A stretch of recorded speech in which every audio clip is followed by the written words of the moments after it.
Coming to you live from the Business RadioX studio, it's Franchise Marketing Radio, brought to you by IDS, an award-winning digital marketing agency that delivers integrated marketing solutions for franchisors, franchisees, and franchise development teams. Learn why over 75 brands depend on IDS's team of dedicated marketers and client service professionals to deliver a strong ROI on their marketing investment. Go to idsfranchisemarketing.com for a complimentary digital audit and consultation. Hello, welcome to another exciting episode of Franchise Marketing Radio, where we dive deep into the world of franchising and explore stories behind successful franchise brands. And I'm your host, Rob Ganley, and today is no different. In fact, I've got a double treat for you. We're joined by two remarkable guests from Ivy Kids, an early education center franchise. First, we have Amyn Bandali. He is the CEO and one of the founders of Ivy Kids, whose visionary leadership has shaped the brand into what it is today. And we're going to dive in deeper on that as we talk. And also joining him is Dick Wren. He is the director of franchise development, and he is focused on the brand's growth and driving overall success into the future. So together, they bring a wealth of knowledge and experience in the early education and franchise industries. And we're excited to learn more about Ivy Kids' journey and their unique approach for early childhood education. So without further ado, let's welcome both Amyn and Dick to the show.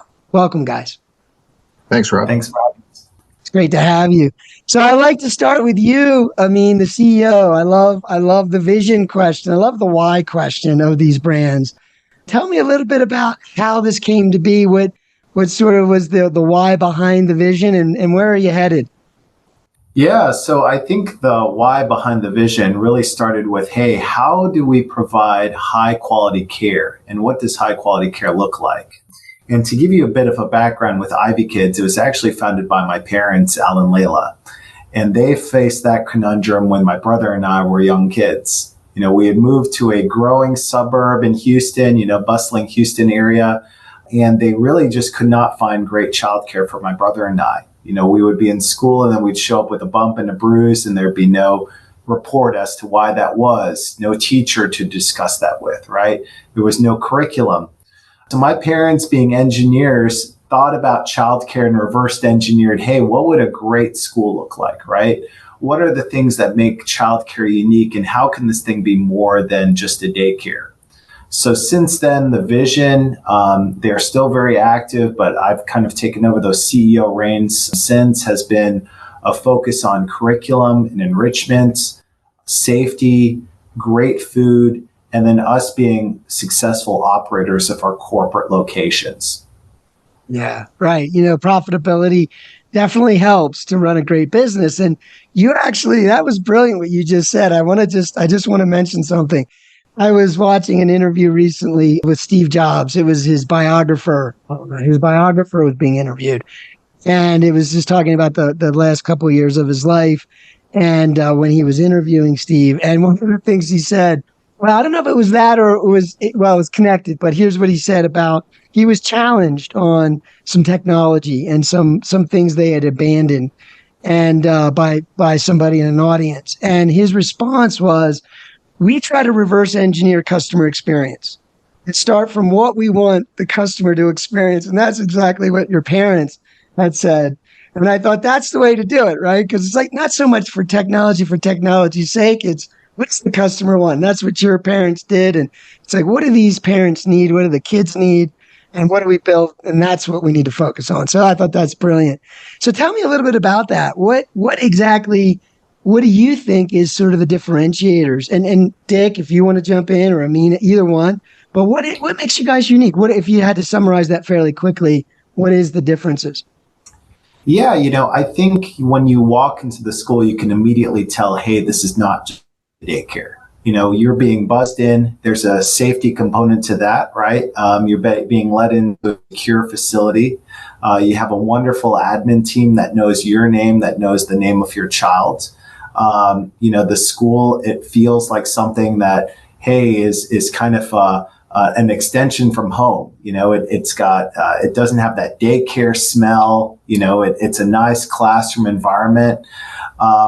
These are spacious schools too. The classrooms are not jam-packed with children. We have an adequate square footage where when the children come in, they have an area for dramatic play and for circle time, and for the younger children for having snack and having food, right? So just the way the school looks and feels, I think, has a really big impression. But I would just say our curriculum is bar none our biggest differentiator, with it not only being based off of research, but the fact that parents get assessments of how their children are doing. They can take those assessments and share it with their pediatrician to see, hey, what are the milestones of my child? Are we above or below? Are there any developmental delays, right? And catching that from such a young age has such a great impact on the long-term viability of the child. I think curriculum is a huge differentiator. And I think just our safety and the transparency. One of the things that we do that few childcare providers have is camera access in our classrooms. So parents, they're able to log in securely, they're able to see into their child's classroom, and they know exactly what's going on. And in fact, that tool is probably most popular with grandparents, especially grandparents that live far away from their loved ones. So they can see exactly what's going on to the classroom. They can see, hey, at 10:30, we do this. We have our nap time at 12 o'clock. We have an adequate number of teachers in the classroom. We don't have more children than what the state requires. So I think all of those things, combined, play a big role in overall why parents really value Ivy Kids and why we've been a trusted provider for almost 20 years now. Yeah, no, you hit all the boxes. It's been a little while for me. My kids are in college now, so I got a different set of things I'm looking at.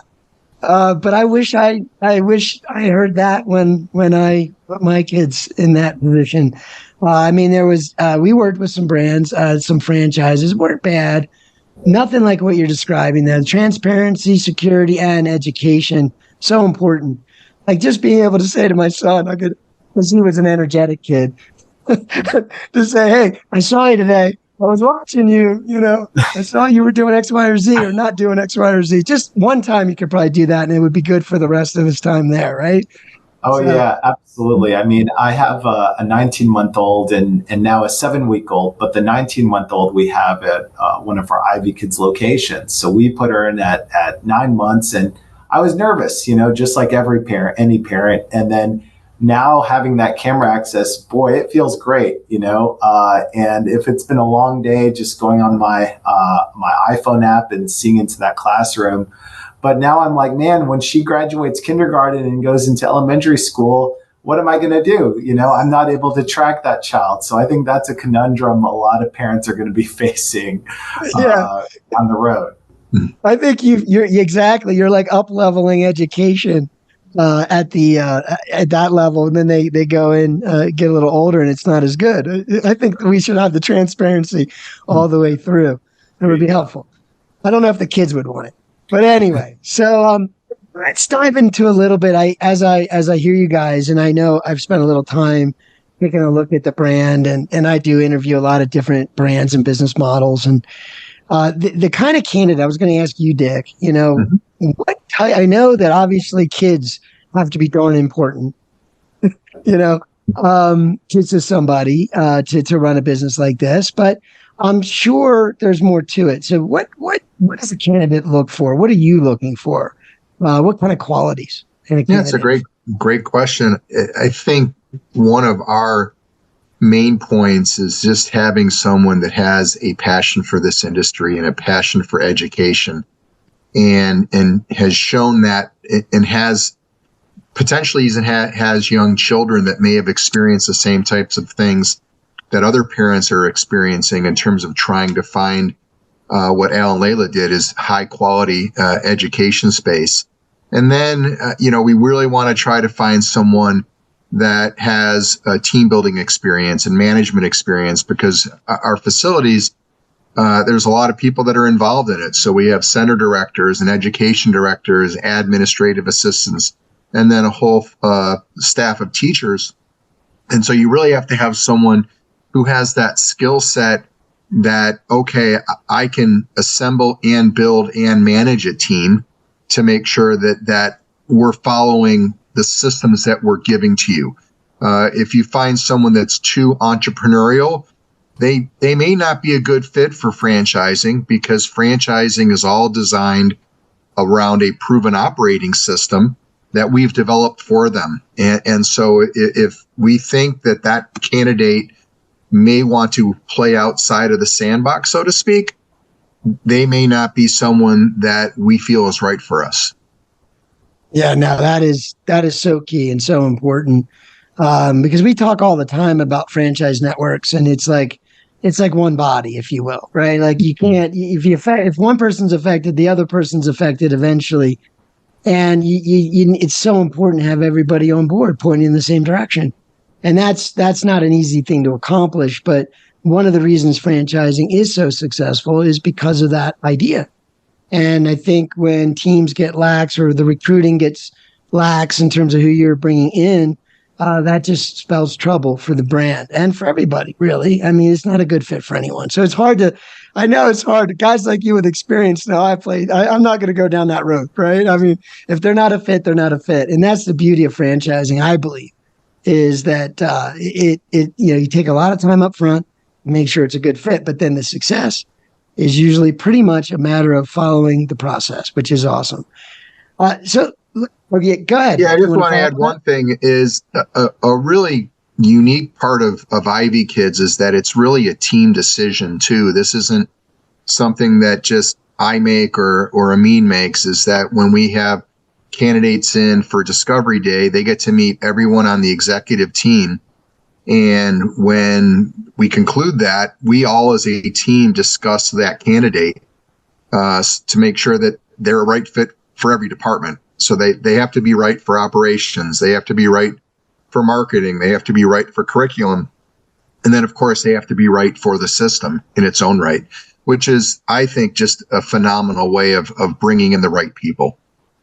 That's actually the first time I've heard it put that way. That's very well put.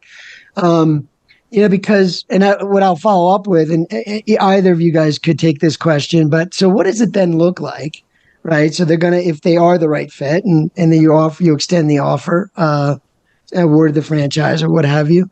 What does that look like in terms of onboarding? And that maybe that first year, because I know that's a year where you really want to get people going. There's probably some metrics you're looking at to kind of get them going at a certain time frame. But kind of tell me about that first year experience for folks once they do prove to be a good fit. Yeah, I think support really starts right at signing the franchise agreement. And we help them first before we look at sites or anything like that, with understanding, hey, let's talk a little bit about what the brand is, right? Let's talk a little bit about our history. Let's discuss, how we sit with the competitive landscape that's out there, right? And why parents make a decision to go with Ivy Kids. As Dick mentioned before, we're looking for people with passion and who've been successful in a previous career going into Ivy Kids. So now they've been very successful in another field and in another career, and now they're brand new in a totally different environment. And most of our franchisees come from other environments other than childcare. So we want to build up their experiences, not just with early childhood development, but also management, financial planning, business planning, site selection. All of these components that make a successful business, we assume that franchisee has not had that experience in the past. Okay. So initially, one of the first steps, site selection, I actually visit each site in person and spend a day with that franchisee, traveling to locations to ensure that, hey, this fits the Ivy Kids standard. Okay. LOIs, negotiation on that, right? Looking at the business plan and looking at the economics. What's the amount of enrollment needed to break even on this location? What is the ramp up? What's the working capital required? What does the financing environment look like? That all are significant pieces that a franchisee needs to understand in order to be successful, right? And then once that school has been closed on, once construction begins on that, really that's when a lot of operational training starts. So we assign that franchisee a pre-opening specialist, and their role is to have bi-weekly calls with that franchisee throughout construction and provide not only project management on how that franchisee is doing for construction milestones, but providing just-in-time training. We don't want to just have one large classroom training, right? And give the franchisee all the information at one period of time, because we've learned as educators, hey, that's a poor way of learning, right? So we've got to practice what we preach in our classrooms. So we want to have just-in-time training right during the correct milestones and make sure that franchisee, as well as their management team who is operating the day-to-day in the business, not only understand childcare, not only understand the minimum standards required to operate a school, but really understand Ivy kids front and back. So by the time they're opening the doors, they feel confident in running the school. Another thing that's unique with our business and our business plan is that you can gain enrollment while the school is under construction. So during that 9-month period when a school is being built, right, you'll have the coming soon sign, and you'll have parents that are inquiring about enrollment. And if we're picking the site correctly, you're going to have a lot of interest during that period of time. So telling that parent about your brand, the differentiators, and hey, if they put $150 or $100, they can have a seat for their child. That really helps as well with the economics of the school and with opening up that location. So those are the kinds of things that we want to instill in our franchisees. That's how we train. And then while the school is open, we have it's 6 straight weeks of us either being at the school or having a checkup. And then gradually we'll have business consultant visits, quality assurance visits, and multiple touch points throughout that franchisee's first year. That's amazing. I love the just in time because the overwhelm is such a struggle with all of this. I mean, no matter what the business model, when you're launching a franchise business, there's a lot of details. And you're right. A lot of people don't have all those details. They don't have a background and everything. But man, like little things like negotiate, you kind of threw out, what would be profitable with this location? Like that's important. That understanding how size, square footage would impact revenues and profit. Like, how would you know that if you didn't run that type of business, right? Mm-hmm. And then the idea of, I haven't heard that either. So you guys pre-sell, and that's perfectly legit because you really only have so much space. And so you obviously want to fill it up and be ready to open. So why not just open that dialogue? How far in advance do you do that? Do you do it like 9 months in advance or 3 months in advance or just till you book out, or how does that work?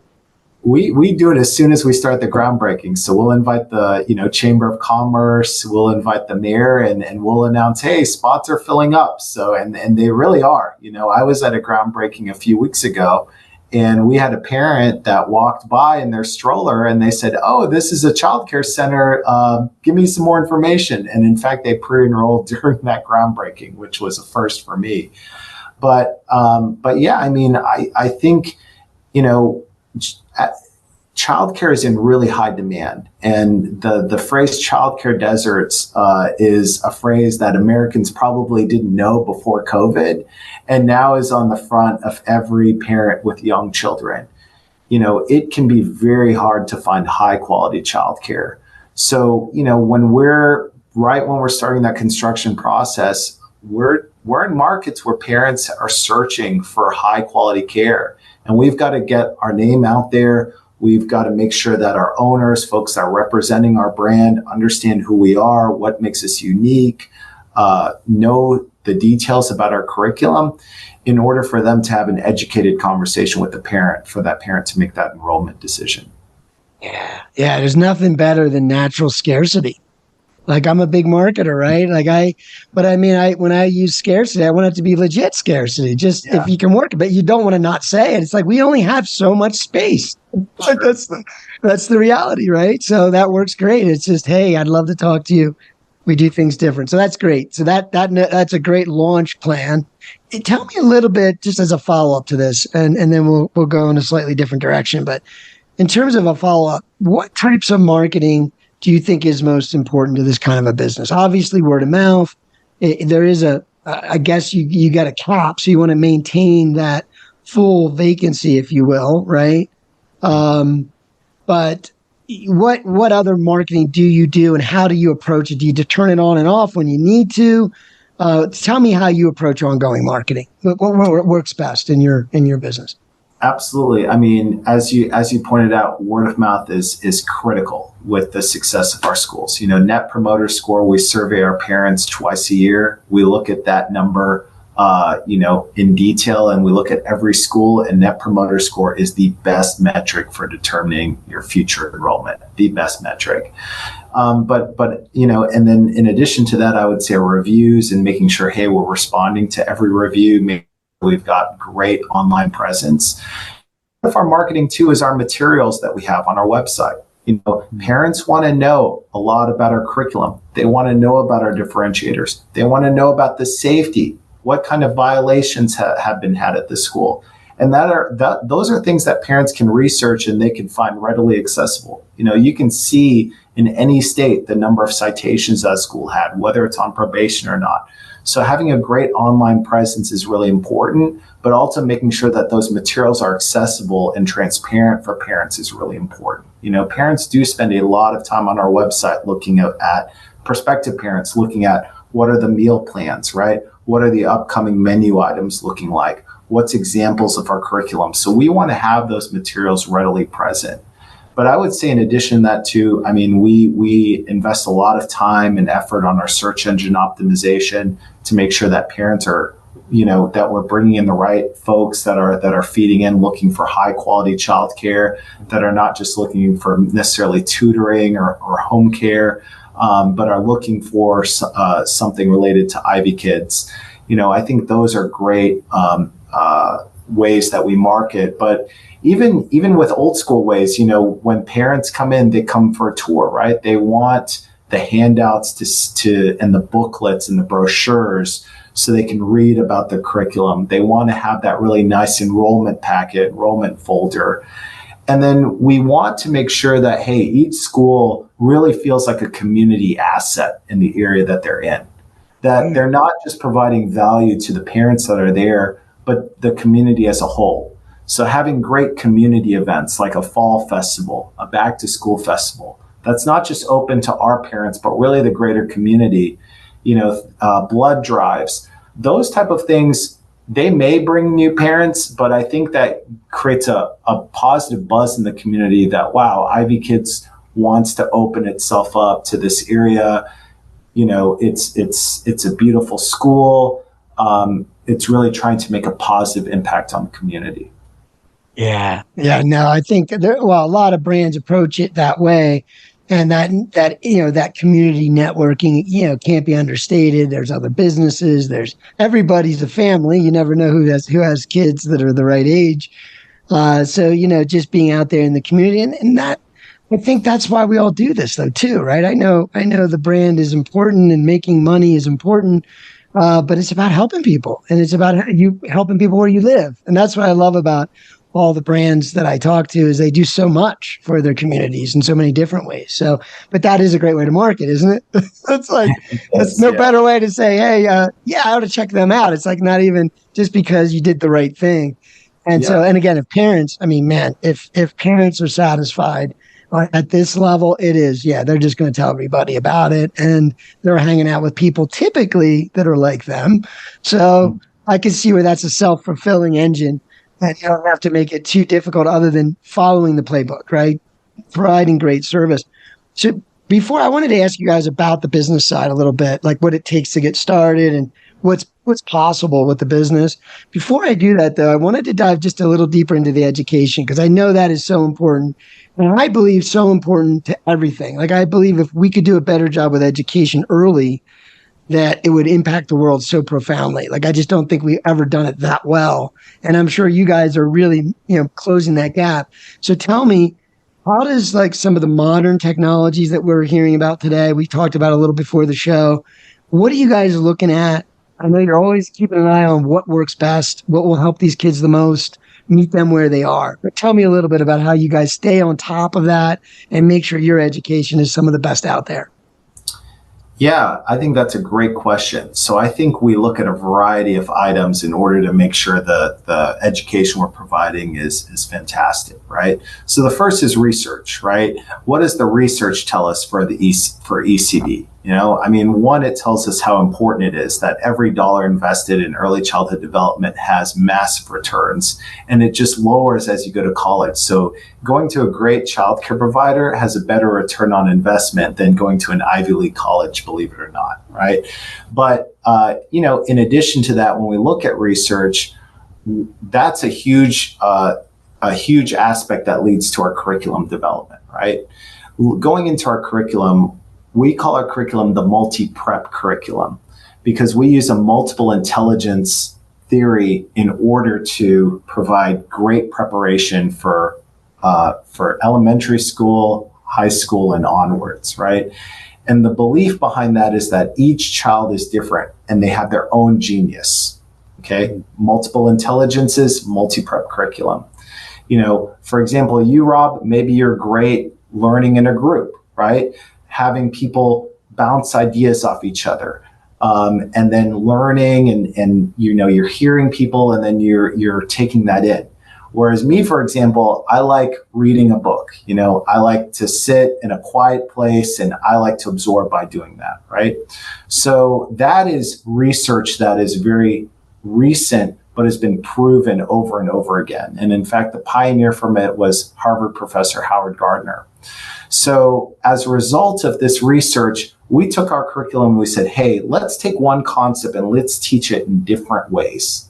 So for example, counting in even numbers, let's do that as a group activity. And then tomorrow, let's do that as a reading activity and some quiet time. And then let's go outside, let's grab even number of leaves and let's do that as an athletic contest too. So now we're teaching that in many different ways that children are comfortable with, but also now it allows them to learn it in different ways, right?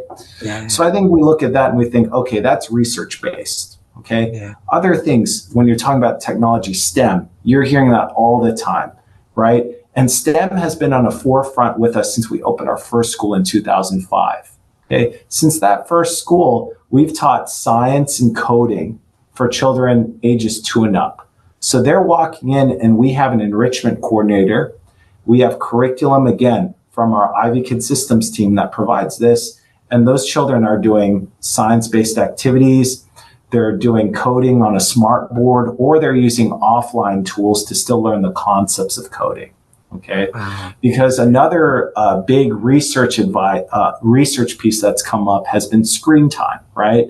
And there are great components of having a screen, right? When you grow up, you're going to be around screens all day, right? Interacting with the screen in order to do work effectively. But also that can have negative effects when it comes to attention span, when it comes to vision, when it comes to, a host of other things. So we want to make sure, hey, these children are being equipped for a technological future, that they have a step ahead, but also that they have a limited screen time. So that way they're children, they're not addicted to their devices and those type of items. And that we can create a balance where they're still exceeding in this environment. And then I think another facet too about research and what the trends are showing and how we're providing quality care is with languages. Multiple languages have a huge effect on how children perform throughout elementary school, throughout high school, and what their future performance looks like, right? So we provide Spanish as well for ages 2 and up. They're coming in, that enrichment coordinator, one day they're doing a science activity, and then the following day they're doing Spanish. And it feels almost immersive when you're in that Spanish environment. And then things that we look down the road, we were chatting a bit before our today's session, but thinking about AI, I think automated intelligence, like children are going to be exposed to that, and it's going to play a huge role in when they become adults. So us thinking about, hey, what are some ways that we can think about this? How do we look at our operations? How do we look at our development? And how does that tie into the child today. So all of those things, I think, play a big role in who we are. Yeah, sold. Totally sold. No, that's top notch, and you deserve the name Ivy. So, but I think getting the education early is so key. That's all I ever hear is how much we really learn early on, and if we do it right, I think it really helps kids. So it's great that you're there, and I know parents really care. So, all right, so that's the good news is that you're really helping the world, you're impacting or helping the community. So let's talk real quick about money here. Let's talk about the financial side of things, because one is, the questions often people have is this even doable for me? So they get real passionate. I would love to do something like that, but can I do it financially? Like, what does it really take? So that's question 1A, and 1B would be, what is possible? Like, what can you do in one of these businesses? What is the goal for some? I mean, is multi-unit location very common or could be common? How does one scale or grow? But give me both ends of that. What does it take to get started, and where can it go from a business point of view for those entrepreneurs out there that are interested? And either one of you, Dick or Amyn, it's up to you. Yeah, I'll be happy to take part of it and then see where it lands. And if Amyn's got to kind of fill in the gaps, he can. But we have several different areas to get involved in our business. We have two different types of prototypical buildings. We have a 10,000 square foot facility, and we have a 15,000 square foot facility. So the only difference in enrollment is about 30 students. So it's 210 on the small and 240 on the larger. So it's not a massive difference in terms of the amount of kids that we can have in the centers. But the startup costs run somewhere between about 4.7 and 5.7 million on the smaller one, and somewhere in about 6.7 to 9.4 million on the larger one. And that's where that franchisee is going to own their own land and their own building and the business as well. We also have a lease program, a long-term lease program where a franchise owner can get in, where we're going to help them find a developer that will buy the land, build the building, and then lease it back to them. And that investment range runs somewhere between about $687 and $1.2 million. And so from a financial requirement, we're really looking for candidates or groups. Doesn't necessarily have to be singles, it could be couples, it could be multiple couples that have a net worth somewhere north of $650,000 combined, with liquid assets somewhere north of $300,000. And the reason that we use those minimums, the startup costs are in our item 7 in our franchise disclosure document, is this is what the lenders look for when we go help them assist in finding financing. And so on a typical land and building investment, the lenders are looking for a 10% cash non-borrowed investment. On a lease program, they're looking somewhere of about a 20% cash infusion with an additional liquid funds that are out there. Gotcha.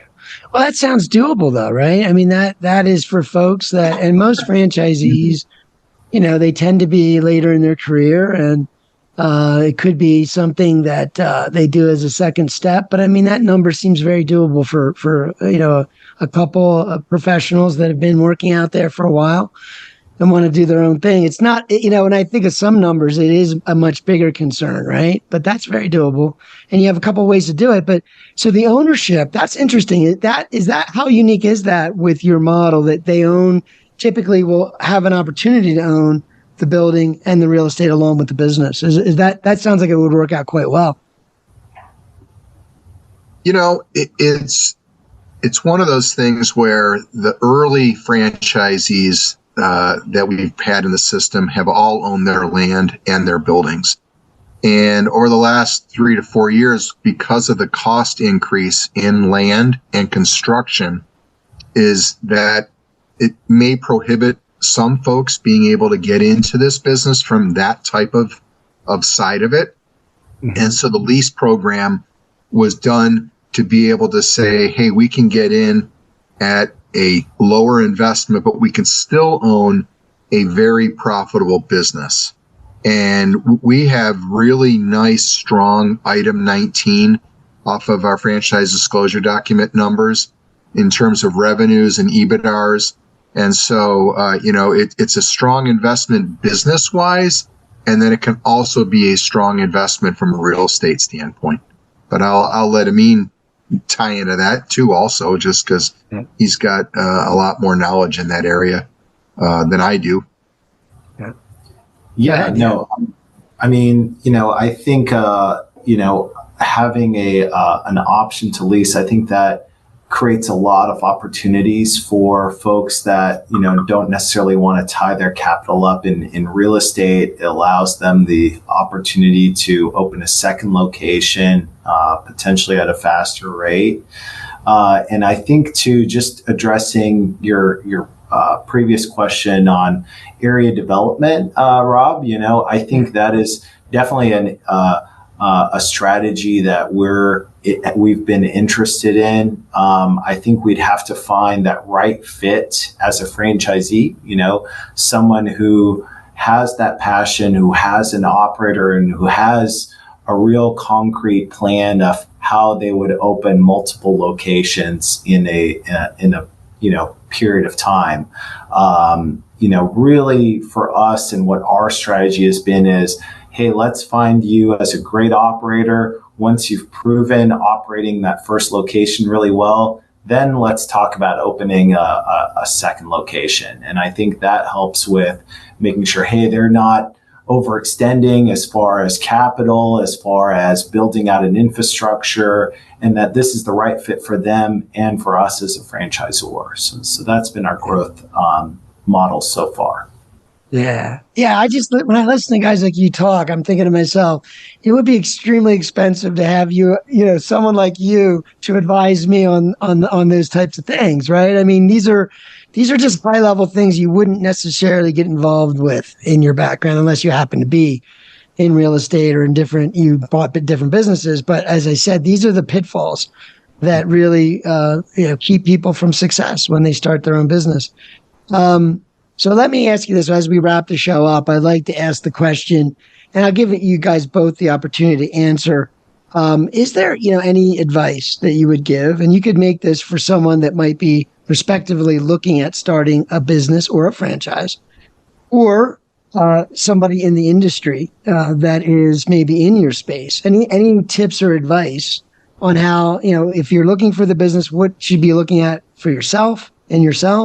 Or if you're in the industry that you're in, how can they become maybe closer to what you're doing and hit some of those goals that you have, where transparency, security, education. I'm sure you want other brands to lift their game. We all want our kids to do better. So, but what advice would you guys have for either of those audiences? Yeah, I think from what my parents did 25 years ago really rings today is look at it from the consumer's perspective and work backwards from there. What are the pain points that consumer is going through? What is their destination like, right?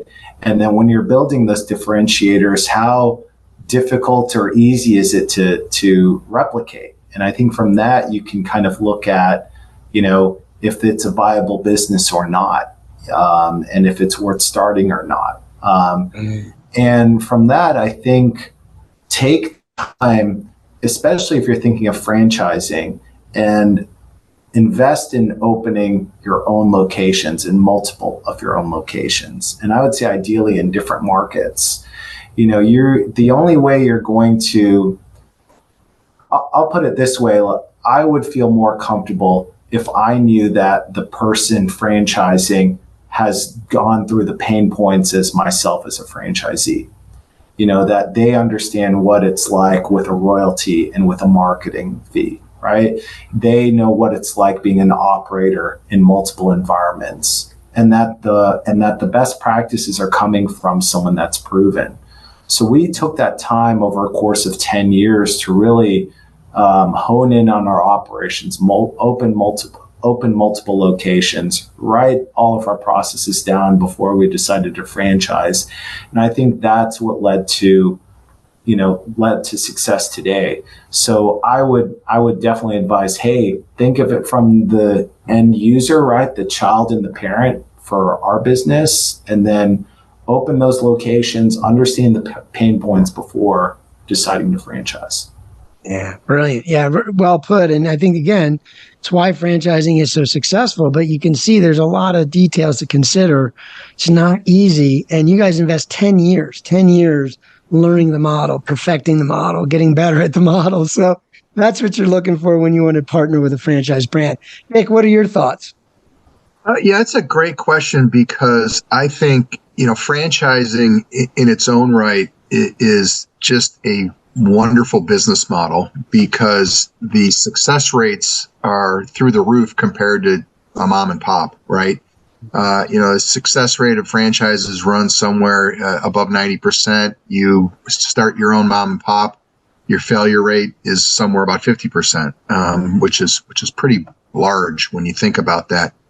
And from if you're looking at franchises out there, that make sure you take the time to do the research and understand the business model. One of the approaches that I've taken for as long as I've been doing this is education of our business model, and Ivy Kids has a great business model, and there's so much information that someone needs to absorb to make a really good, well-reasoned business decision to decide whether this is right for them.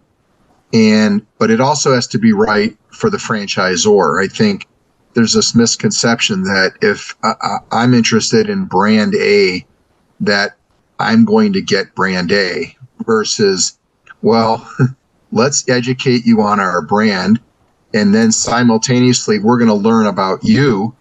And then, so I'm educating you on Ivy Kids, and then you're educating us on yourselves.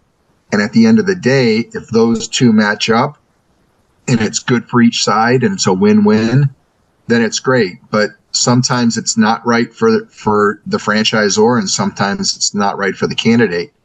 And that's an approach that we take very seriously at Ivy Kids, is that it has to be a right fit.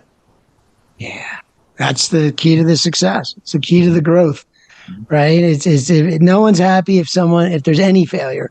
So, but look, it's like everybody understands it's a business and it takes effort and hard work, right? But you give everybody everything they need to succeed from there. I really appreciate you guys. How can people learn more? What's the best way they can reach out? Obviously, visiting the website. Do you have a dedicated franchise website as well? But why don't you share some ways people can reach out to you guys if they're interested in learning more? Yeah, we have a dedicated website, ivykidsfranchise.com. We have a lot of blogs that we post on about franchising, about childcare, about the trends that are in childcare.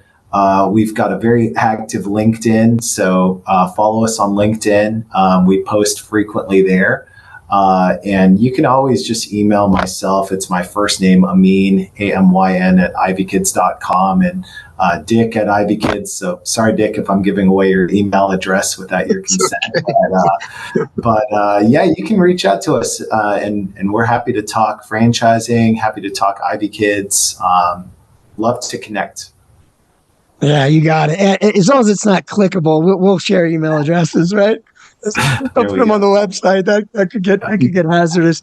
But I do appreciate both of you guys. I really do. And every time guys do that, I'm just like, I'm blown away. Like, yeah, to be able to talk to you for like 15 minutes about this business would be, it's awesome. Like, you guys have such great knowledge of your industry and this model. I encourage anyone to reach out. And even if you're not quite sure where you're headed yet, you'll learn. There's a wealth of knowledge ahead of you talking to either of these gentlemen. So I encourage you to reach out and learn more. I do appreciate your time. I appreciate what you guys do, obviously, because I have 2 kids of my own. It was always so important. It still is. They're in college now, as I said earlier, but it's important that they get off to the right start. You never stop worrying about them. So this is so important, especially for young parents. So thanks for the work you're doing. To our listeners, I hope you enjoyed the conversation today. I welcome you back to the next one, and I hope you guys join me again here into the future as we explore changes and in the world and how you guys are adapting. So I appreciate you guys again, and thank you to the audience, and bye for now. Thanks, Rob.